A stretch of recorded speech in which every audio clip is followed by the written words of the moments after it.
সবকিছু ঠিক থাকলে আর কয়েকদিন পরেই আমাদের বিপিএল শুরু। এখন এই বিপিএল এর সময়টায় আমাদের দেশের এখন সম্ভবত সবচেয়ে আলোচিত ক্রিকেটার সে এখন চলে গেছে অস্ট্রেলিয়ায়। আমাদের রিশাদ হোসেন, সে হোভার্ট হারিকেনের জার্সি পরে অলরেডি ছবি দিছে। মানে সে বিপিএল খেলতেছে না, সে খেলবে বিপিএল যদি সুযোগ পায়। এখন আমি দেখি ফেসবুকে অনেকে একটু উষ্মা প্রকাশ করতেছেন এটা নিয়ে, যে দেশের ফ্রাঞ্চাইজি লিগ, একমাত্র ফ্রাঞ্চাইজি লিগ, সেটা ফেলে বিগ ব্যাশ খেলতে চলে গেছে। ওখানে সুযোগ পাবে কিনা, বিসিবি বা কোন আক্কেলে এটা অনুমতি দিল, রিশাদি বা কোন আক্কেলে গেল, এটা কি দেশের প্রতি দায়বদ্ধতা ঠিক প্রকাশ করা হলো? এখন এই জায়গাটায় আমাদের একটু আলোচনা করার আছে। আমি বিভিন্ন সময় গত বিপিএল এর সময় প্রচন্ড ক্ষোভ প্রকাশ করছি যে কেন রিশাদকে ছাড়া হয় নাই। আর এবার বিভিন্ন সময় অ্যাডভোকেসি করছি যে বিসিবি যাতে ছাড়ে, এবং বিসিবি ছাড়ছে, এটাতে আমি ধন্যবাদ বলছি। কিন্তু এই জিনিসটা আসলে একটু পরিষ্কার করা দরকার যে আমরা কেন বলতেছি যে বিপিএল রেখে রিশাদের বিগ ব্যাশে থাকাই ভালো। সেটা সে ম্যাচ পাক বা না পাক, এই জিনিসটা একটু ব্যাখ্যা করা দরকার। এবং সেই জায়গাটা খুব অসাধারণ একটা ব্যাপার ঘটছে যে আজকেই প্রথম আলোতে মুশতাক ভাইয়ের একটা সাক্ষাৎকার ছাপা হয়েছে।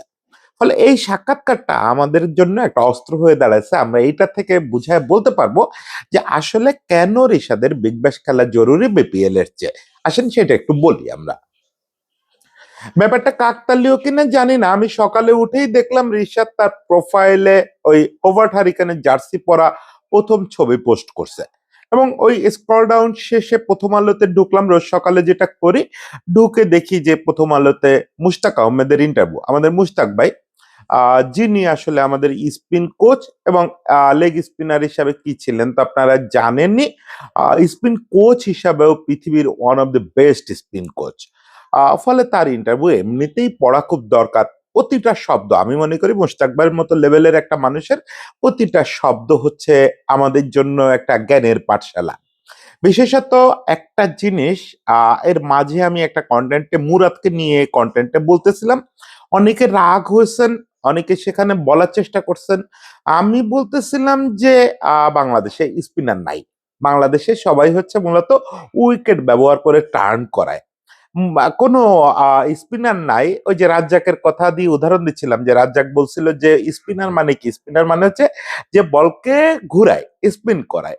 ঠিক মুশতাক ভাই এই কথাটা আজকে সংক্ষিপ্ত আকারে বলছেন, বেশ ইঙ্গিতপূর্ণ ভাবে বলছেন যে আমাদের এখানে যেটা প্রবলেম সেটা হচ্ছে আমাদের এখানে উইকেট এত বেশি স্পিনারদের হেল্প করে যে কোনো রকম বল না ঘুরায় টার্ন পাওয়া যায়। কিন্তু এটা তো স্পিনারের মূল কথা না। স্পিনারের কাজ তো মূলত এটা না। স্পিনারের মূল কাজ হচ্ছে বলকে বাতাসে স্পিন করানো, বাতাসে সে ঘুরতে ঘুরতে গিয়ে ডেকে হিট করবে, করলে ওই স্পিনের কারণে সে টার্ন পাবে। উইকেট হোয়াট এভার, উইকেট যা খুশি হোক না কেন, উইকেট যদি আপনি কাজ দিয়েও বানান, তাও যদি আপনি ঠিক মতো বলকে স্পিন করাইতে পারেন, বল টার্ন করবে। এ নিয়ে তো বিখ্যাত ঘটনা আছে, সেই আব্দুল কাদের নাকি পার্সিয়ান কার্পেটের উপরে শেনওয়ানকে বল ঘুরায় দেখাইছিলেন। আমি জানি না এর কতটা মিথ আর কতটা সত্যি। পার্সিয়ান কার্পেটের উপরে আসলে বল যদি টার্ন করাইতে হয় তাহলে যে কি ভয়ানক স্পিন করাইতে হবে, সেটা আসলে নমস্য কাদিরের পক্ষে সম্ভব এবং নমস্য ওয়ার্নের পক্ষে সম্ভব। তো যাই হোক, মূল ব্যাপারটা তো এটা যে আপনি যত বেশি স্পিন করাইতে পারবেন, যত সুন্দর বল ঘুরাইতে পারবেন, সারফেসের কথা ভুলে যান। আপনার এই মরা সারফেসও লাগবে না, টার্নারও লাগবে না, আপনি যে কোনো সারফেসে বল ঘুরাইতে পারবেন। এবং সেখানে মুশতাক ভাই কিন্তু একটু ঝুঁকিপূর্ণ একটা ইঙ্গিতও দিচ্ছেন। মানে উনি ন্যাশনাল টিমের কোচ, সে অবস্থায় উনি বাংলাদেশের এখন সবচেয়ে বেশি সফল যে বোলারটা টেস্টে, সেই বোলারটাকে নিয়ে একটা ইঙ্গিত দিচ্ছেন যে আমি গত কয়েকটা টেস্ট ধরে তাইজুলকে বোঝানোর চেষ্টা করতেছি যে বল ঘুরানোর চেষ্টা করো। মানে ইঙ্গিতটা পরিষ্কার, যেখানে তাইজুলও বল ঘুরায় না। আমরা কেউ তাইজুলকে ছোট বড় করতেছি না, বল না ঘুরায়ও অনেকে ক্যারিয়ার কাটায় দিছে। কিন্তু স্পিনের তো মূল ব্যাপারটা সেইটা, যে আপনাকে বল ঘুরাতে পারতে হবে। তো লাকিলি আমরা এই যে নাইমকে পাইছি, ও বল ঘুরায়। মুরাদ তো দুর্দান্ত, মুরাদ যে সুন্দর বল ঘুরায়, ঘুরায় টার্ন করায়। আচ্ছা, মূলত আমরা রিশাদের কথা বলতেছিলাম। রিশাদ এই জায়গাটায় তো শুরু থেকে দুর্দান্ত। সেটা হচ্ছে যে রিশাদ যদি টপ স্পিনও করায়, শুরু থেকে সে যেটা করায় তো সোজা সোজা বল যেত, কিন্তু বল বাতাসে ঘুরতো। সে জাত লেগ স্পিনার আমরা সবসময় বলি এই কারণে যে ও বল টার্ন করাতে পারতো না, কিন্তু বল স্পিন করাতে পারতো। স্পিনার টার্ন জিনিসটা যে আলাদা এটা বোঝার জন্য আমার মনে হয় মুশতাকবার আজকের ইন্টারভিউটা পড়তে পারেন, বেশ ইঙ্গিত আছে। আমার খুব শখ যে মুশতাকবার এই কাছ থেকে এই জিনিসগুলো আরেকটু ভালো বোঝা। ইন্টারভিউ নেওয়ার মতো যোগ্যতা আমার নাই এত টেকনিক্যাল বিষয়গুলোতে, কিন্তু সেই বোঝাটা যদি ক্যামেরার সামনে বোঝা যেত তাহলে নিশ্চয়ই আপনারাও একটু করতেন, আরো ভালো বুঝতেন যে স্পিন কি, টার্ন কি। তো যাই হোক, রিশাদের কথা বলতেছিলাম, রিশাদ টার্ন করাতে পারে, স্পিন করাই টার্ন করাতে পারে। এটা তার একটা দুর্দান্ত বৈশিষ্ট্য, সেটা যোগ করছে মূলত মুশতাক ভাই। স্পিন সে আগে থেকে করাতে পারে, টার্ন করানো শিখাইছে মুশতাক ভাই। আপনাদের আগেও বলছি যে 2024 ওয়ার্ল্ড কাপ, ওই যে টি-20 ওয়ার্ল্ড কাপ, ওখান থেকেই মূলত তার আমরা টার্ন দেখলাম। এরপরে ধাপে ধাপে সে অনেক কিছু শিখছে, ফ্লাইট দেওয়া শিখছে। এখন দুর্দান্ত গুগলি দিচ্ছে, সেদিন গুগলিতে একটা উইকেটও পাইছে। সেটাও মুশতাক ভাই বললেন যে গুগলিটা ওরে করাইতে বেশ পরিশ্রম হয়েছে। আর গুগলিতে যেটা হয়, শরীরের পজিশন বদলে যায়। সাধারণত যে কোনো লেগ স্পিনার গুগলিতে মূল মুশকিলে পড়ে হচ্ছে শরীরের পজিশন বদলে যায়, সে আর বল কন্ট্রোলে রাখতে পারে না। কিন্তু শুধু রিস্ট পজিশন বদলায়, সেম বডি পজিশনে সেম রিলিজ পয়েন্টে কিভাবে গুগলি করতে হবে সেটাই মাস্টারি। এবং ওই জায়গাটা কিন্তু মুশতাক ভাই যে কারো চেয়ে বেটার ছিল ক্যারিয়ারে, সে হচ্ছে মূলত গুগলির মাস্টার ছিল। তো যাই হোক, এগুলো শিখছে। এখন আমরা রিশাদকে কোন স্টেজে দেখতে চাই? এখনই কি রিশাদ মুশতাক ভাইয়ের সঙ্গে তুলনীয় হয়েছে? না, হয় নাই। শেরনোয়ান, আব্দুল কাদের, এদের কথা আলাদা। এদের লেভেলটা কিন্তু আরো উপরে। আপনি যদি ওয়ার্ল্ড লেগ স্পিনারদের একটা করেন, বিভিন্ন ক্লাব করেন, সেই ক্লাবে শেরনোয়ান আর আব্দুল কাদির যে ক্লাবে আছেন, ওই ক্লাবে আর কেউ ঢুকবে না। এর পরের যে ক্লাবটা, এখানে অবশ্যই মুশতাক আহমেদ থাকবেন। এখন আমি শেরনোয়ানদের ক্লাবের কথা এখনই ভাবতেছি না, আমি ভাবতেছি যে মুশতাক ভাইদের যে ক্লাবটা, এই ক্লাবে কি ঢোকার মতো রিশাদ হয়েছে? না, হয় নাই। কারণ হচ্ছে লেগ স্পিনের সবচেয়ে ভয়ানক অস্ত্র হচ্ছে বাউন্সের ইউজ, যেটা আমরা বারবার বলি যে পেস বাউন্স দুটোকে প্রপারলি ইউজ করা। এই জিনিসটা হচ্ছে লেগ স্পিনের সবচেয়ে ভয়ানক অস্ত্র। এবং বলা যায় লেগ স্পিন ঘাতক হয়ে ওঠে আপনি যদি প্রপারলি বাউন্স ইউজ করতে পারেন, যেটা আপনার ওয়ানের মধ্যে আপনারা ভয়ানক ভাবে দেখছেন। যে ওয়ান যখন সাবকন্টিনেন্টে, না ওয়ান কিন্তু সাবকন্টিনেন্টে খুব ভালো করতেন না, কারণ উনি উইকেট বেশি টার্ন করাইলে বরং বিরক্ত হইতেন।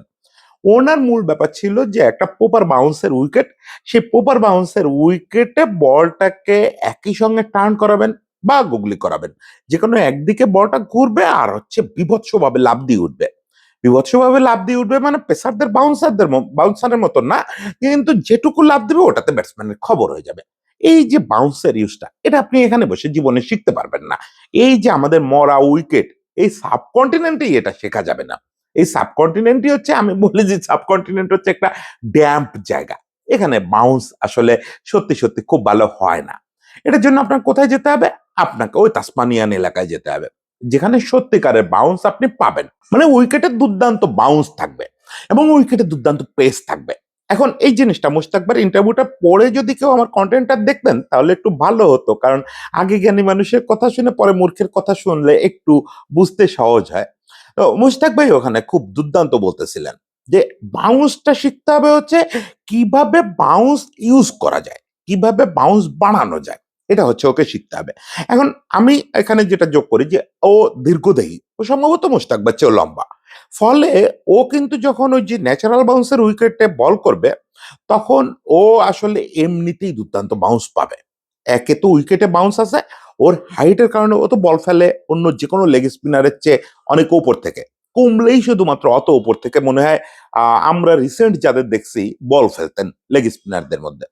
ফলে ওর বাউন্স পাইতে বাড়তি কিছু করতে হবে না, ও এমনি বাউন্স পাবে ওই ধরনের উইকেটে। সেক্ষেত্রে বরং সতর্কতাটা যেটা, সেটা হচ্ছে ওই বাউন্সটা কন্ট্রোলে রাখা। এখন পড়ে লাফ দিয়ে দিয়ে যদি আপনি মাথার উপরে তুলে ফেলেন, মাথার কাছে তুলে ফেলেন, তাহলে তো ওই ফায়দাটা পাবেন না।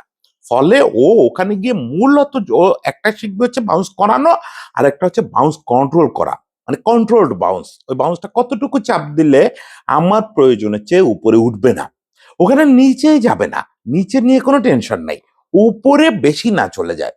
একই সঙ্গে মুশতাক ভাই এখানে আরেকটা দারুণ কথা বলছেন, সেটা হচ্ছে যে পেস। আমরা তো বলি যে লেগ স্পিনারদের জন্য পেসটাও খুব জরুরি। এবং মানে এখন তো আপনারা দেখতেছেন, মানে যদি আমরা মডার্ন ডে লেগ স্পিনারের দিকে তাকাই, তাহলে রশিদ খান থেকে শুরু করে সবার মূল অস্ত্র হচ্ছে জোরে বল করা, জোরের উপরে বল করে আটকায় রাখা। এখন এর ফলে যেটা হচ্ছে, সাবকন্টিনেন্টে যারা বল করে বা অস্ট্রেলিয়ার বাইরে যারা বল করে, তারা ব্যাপক জোরে জোরে লেগ স্পিন করে। ওটা মুশতাক ভাই বলতেছিলেন যে এখন এটা 90-র উপরে উঠে গেছে অ্যাভারেজ। কিন্তু এই অ্যাভারেজে আপনি যদি অস্ট্রেলিয়া গিয়ে লেগ স্পিন করেন, আপনার পিঠায় ভূত বানায় ফেলাবে। ফলে আপনাকে ওখানে পেস কমাইতে হবে। এতদিন আপনি শিখছেন পেস বাড়ানো, যেটা নিশ্চয়ই মুশতাক ভাই তারে শিখাইছেন যে কিভাবে জোরের উপর বল করতে হবে। এখন তার ওখানে গিয়ে পেস কন্ট্রোল করতে হবে, পুরোপুরি উল্টোটা শিখতে হবে। কারণ উইকেট আপনাকে প্রচুর হেল্প করবে। উইকেটে আপনি যখন 90-তে ডেক হিট করবেন, তখন ওই বল আপনার কন্ট্রোলের বাইরে চলে যাবে এবং ব্যাটসম্যানের খেলা খুব আরাম হয়ে যাবে। ফলে আপনার উইকেটে বল হিট করাইতে হবে আরো আস্তে, 80, 82 এরকম পেসে বল হিট করাইতে হবে। মানে দেখেন, তারা এখন 3টা জিনিস শিখতে হবে ওখানে মুহূর্তের ভিতরে। সেটা হচ্ছে, একটা হচ্ছে পেসটা কন্ট্রোল করা, কন্ট্রোল করে পেসটা কমানো। 2 হচ্ছে বাউন্সের ইউজ এবং বাউন্সের কন্ট্রোল। 3টা জিনিস কি সুন্দর শিখতে হবে। সঙ্গে সে যে স্পিন করাইতে পারে, স্পিনটা এতকাল তো সে করাইছে টার্নার উইকেটে। ফলে খুব কম স্পিন করাইলেও বল অনেক টার্ন করে ঢুকে গেছে বা বের হয়ে গেছে। ওখানেও কন্ট্রোলের দারুণ একটা ব্যাপার আছে, যে তাকে এখন ওইটুকু টার্ন পাইতে গেলে কতটা স্পিন করাইতে হবে। ওভার স্পিন হয়ে যাওয়ার ভয় থাকে, আবার লো স্পিন হয়ে যাওয়ার ভয় থাকে।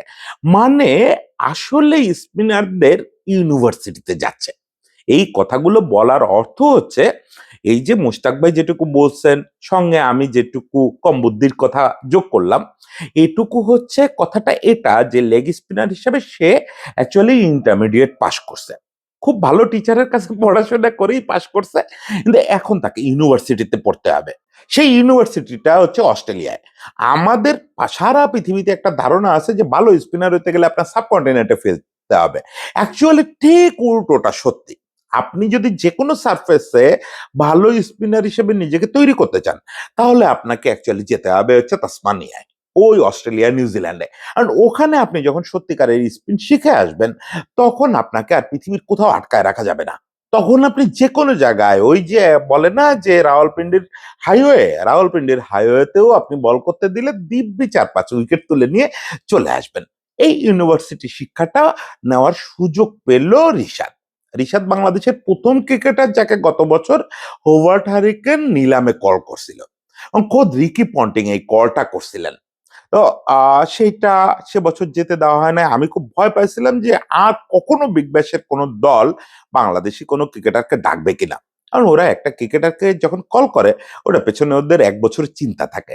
1 বছর আগে থেকে চিন্তা করে, পুরো মৌসুম নিয়ে চিন্তা করে। ফলে ওরা কল করে যখন দেখছে যে তারা পুরো সিজন পাচ্ছি না, বিরক্ত হয়ে ওয়েস্ট ইন্ডিজ থেকে একটা ছেলেরে নিছে। আমি ভাবছি আর ডাকবে না। এবার আবার রিকি পন্টিং এর টিম রিশাদরে কল করছে। খুবই সৌভাগ্যের ব্যাপার যে আমাদের বিসিবি ব্যাপারটা বুঝতে পেরে তারা ছেড়ে দিছে। ফলে বিপিএল এ থাকা এখানে সবগুলো ম্যাচ যদি খেলেও, এই কাদামাটির উইকেটে খেলে লেগ স্পিনারের কোনো উন্নতি হবে না। সে ওই যে বললাম, সে গ্রাজুয়েশন করতে যাচ্ছে অস্ট্রেলিয়ায়। ওখানে যদি কোনো ম্যাচ নাও খেলে, দেখেন প্র্যাকটিস উইকেট গুলো যেটা হবে, নেটে যে উইকেটে বল করবে সেটাও তো অস্ট্রেলিয়ান উইকেট। ওখানে বল করতে গেলেই তাকে অন্য লেভেলের শিক্ষা নিয়ে ফিরতে হবে। এবং তার আশেপাশে যে লোকগুলো দাঁড়ানো থাকবে, ধরেন রিকি পন্টিং, ও তো ব্যাটিংটাও পারে। রিকি পন্টিং যদি ওকে একদিন একটু গ্রিপটা দেখায় দেন, যে না চেঞ্জ করবেন না, রিকি পন্টিং ওর হাতটা ধরে বললেন যে তুমি এখানে ধরো ব্যাটটা, ওকে একটু 1 সেন্টিমিটার উপরে ধরলে কি হয়, এই কথাটা ওর আজীবনের প্রাপ্তি হয়ে থাকবে। এছাড়াও তো আরো অনেকে থাকবেন, স্পিন বোলিং কোচ থাকবেন, ওখানে যারা স্পিন কন্ট্রোল করতে পারেন তারা থাকবেন। ফলে রিশাদ বিপিএল মিস করাটা খুবই ভালো হয়েছে। রিশাদ বিগ ব্যাশে যাচ্ছে, এটা আমাদের জন্য ওই যে কথাটা যে বাংলাদেশের প্রতি কমিটমেন্টটা কি দুর্বল হয়ে গেল তার, না, এটাই বাংলাদেশের প্রতি সর্বোচ্চ কমিটমেন্ট শো করা হলো। কারণ রিশাদ এখানে থাকলে হয়তো বেশি ম্যাচ খেলতো, লোকেদের চোখে বেশি পড়তো, রিশাদ অনেকগুলো উইকেটও পেতে পারতো। রিশাদকে নিয়ে হয়তো অনেক হইচই হতো, অনেক ইন্টারভিউ দিত। অস্ট্রেলিয়ায় একা একা চলে গেছে, বিগ ব্যাশে ম্যাচ পাবে কিনা জানে না। ম্যাচ পাওয়া কিন্তু বেশ কঠিন।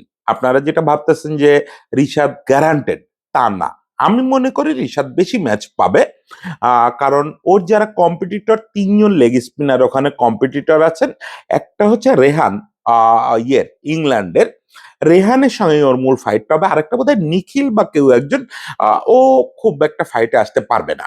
মূলত রেহান না রিশাদ এটাই চুজ করবে হোভার্ট হারিকেন বারবার।